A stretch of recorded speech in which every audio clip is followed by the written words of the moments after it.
Mesdames et messieurs, bonjour et bienvenue pour notre édition de Afrique pour aujourd'hui, pour le mardi 27 janvier 2026. On commence tout de suite avec ce commentaire. Les ministres des Affaires étrangères de l'Égypte, de la Tunisie et de l'Algérie ont réaffirmé à Tunis leur attachement à une solution libyenne fondée sur l'unité, la souveraineté et la stabilité durable de la Libye. Pour plus de détails, voici un commentaire. Le ministre des Affaires étrangères, de l'immigration et des Égyptiens à l'étranger, Badr Abdelghati, a participé à la 3e réunion ministérielle du mécanisme des pays voisins de la Libye, tenue dans la capitale tunisienne, et cela aux côtés de ses homologues tunisiens, Mohamed Ali Nafti, et algériens, Ahmed Attaf. Cette réunion s'inscrit dans le cadre d'un mécanisme tripartite lancé au Caire, puis poursuivi en Algérie, visant à renforcer la concertation continue entre les pays directement concernés par les évolutions de la situation en Libye. Les discussions ont porté sur la coordination des positions face au développement politique et sécuritaire libyen. À cette occasion, Abdelghati a réaffirmé les constantes de la position du Caire, soulignant que la préservation de l'unité et de la souveraineté de la Libye constitue un impératif fondamental, la sécurité libyenne étant étroitement liée à la sécurité arabe. Le ministre a également rejeté toute imposition extérieure, insistant sur le caractère central d'une solution libyo-libyenne. Il a souligné l'urgence de l'organisation simultanée d'élections présidentielles et législatives, ainsi que la nécessité du retrait de toutes les forces étrangères et des mercenaires, conformément aux résolutions internationales. Les 3 ministres ont enfin convenu d'adopter une approche globale intégrant les dimensions politiques, sécuritaires, économiques et sociales et de poursuivre une coordination étroite au service des aspirations du peuple libyen. Et une mission commerciale sud-africaine en Égypte pour renforcer la coopération économique bilatérale dans le cadre des efforts visant à renforcer les relations économiques entre l'Égypte et l'Afrique du Sud. Une mission commerciale sud-africaine effectue une visite en Égypte du 24 au 28 janvier à l'initiative du bureau commercial égyptien à Pretoria en coordination avec les autorités sud-africaines et l'ambassade d'Afrique du Sud au Caire. La délégation regroupe 15 entreprises opérant dans plusieurs secteurs clés, notamment l'ingénierie, l'exploitation minière, la chimie, le textile, les cosmétiques, les fournitures médicales, l'industrie automobile et l'agroalimentaire. Le programme prévoit des visites de sites industriels ainsi que l'organisation d'un forum d'affaires égypto-sud-africain incluant des rencontres bilatérales directes entre entreprises afin d'explorer les opportunités de partenariat et d'investissement mutuel. Selon le service commercial égyptien, les échanges commerciaux entre les deux pays ont dépassé 200 millions de dollars au cours des 10 premiers mois de l'année 2025, illustrant ainsi la dynamique croissante de la coopération économique bilatérale. Et à présent, nous passons à cette information. Maroc-Sénégal, un partenariat stratégique renforcé lors de la commission mixte à Rabat. Le Maroc et le Sénégal ont franchi une nouvelle étape dans leur coopération bilatérale à l'issue de la 15e session de la grande commission mixte de coopération marquée par la signature de nombreux accords couvrant des secteurs clés. Pour plus de détails, voici un commentaire. La capitale marocaine Rabat a accueilli lundi la 15e session de la grande commission mixte de coopération maroco-sénégalaise, présidée par le chef du gouvernement marocain Aziz Arkanouch et le premier ministre sénégalais Ousmane Sonko. Cette session a été sanctionnée par la signature de plusieurs accords, un mémorandum d'entente et protocoles de coopération visant à porter les relations bilatérales à un niveau stratégique supérieur.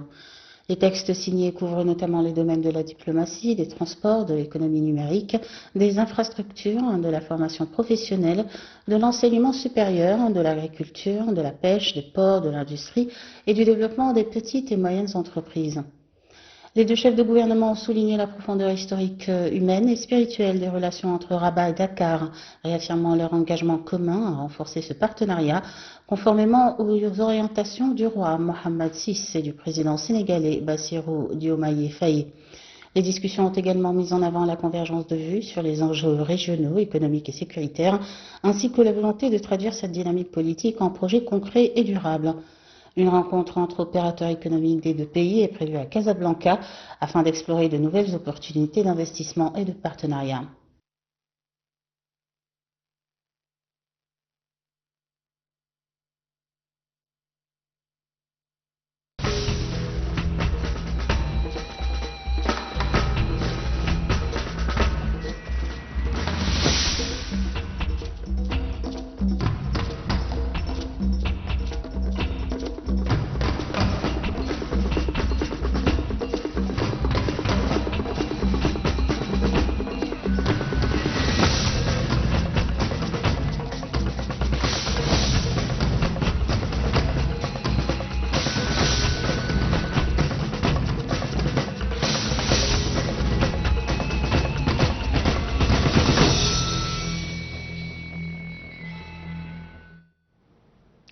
Et en Afrique, chers téléspectateurs, le financement des start-up par la dette est en forte hausse en Afrique en 2025. En Afrique, le recours à la dette pour financer les start-up s'est nettement renforcé en 2025, traduisant ainsi une évolution structurelle des modes de financement des entreprises technologiques du continent africain, selon un rapport annuel de Partech. Pour plus de détails, voici un commentaire. Le financement des start-up africaines pour la dette a progressé de 63% en 2025, atteignant 1,64 milliard de dollars contre 1,01 milliard un an plus tôt. C'est ce que révèle le rapport 2025 de Partech Partners sur le capital risque en Afrique, publié le 22 janvier. Le nombre d'opérations financées par emprunt a également augmenté, passant de 77 transactions en 2024 à 108 en 2025, un niveau record sur le continent. La dette représente désormais 41% de l'ensemble des capitaux investis dans les start-up africaines, contre 31% en 2024. Selon Partech, cette progression reflète un changement durable des stratégies de financement liées à la maturité croissante des entreprises technologiques africaines capables d'accéder à des instruments non dilutifs grâce à une meilleure génération de revenus et une gouvernance plus solide. Sur le plan géographique, le Kenya arrive en tête avec près de 500 millions de dollars levés par la dette en 2025, suivi de l'Égypte avec 246 millions de dollars, puis du Nigeria et du Sénégal. Cette montée en puissance de la dette redessine progressivement les équilibres du financement de l'innovation en Afrique et offre de nouvelles perspectives aux start-up comme aux investisseurs.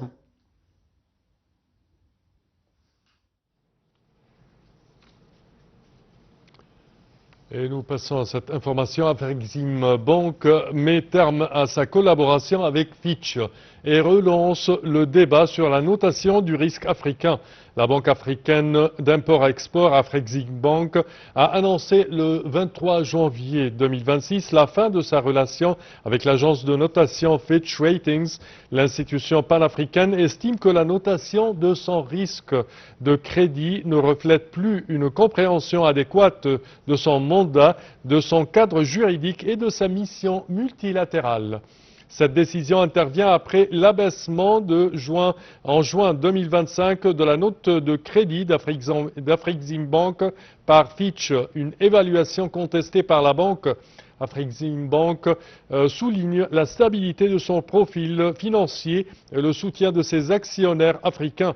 Au-delà du cas d'Afrexim Bank, cette rupture relance le débat sur la pertinence des méthodes de notation internationale appliquées aux institutions financières panafricaines actives sur les marchés mondiaux. Et nous terminons avec le sport, la Ligue des champions CAF, statu quo en tête après la 3e journée. La Ligue des champions de la CAF a bouclé ce week-end sa 3e journée de compétition, marquant la reprise de la compétition après la trêve de la CAN 2025. Dans le groupe A, la lutte reste serrée en tête entre la RS Berkane et Pyramids FC à égalité de points avec un léger avantage pour le club marocain à la différence de buts. Le groupe B est dominé par Al-Ahli qui confronte sa première place après sa victoire face à Young Africans.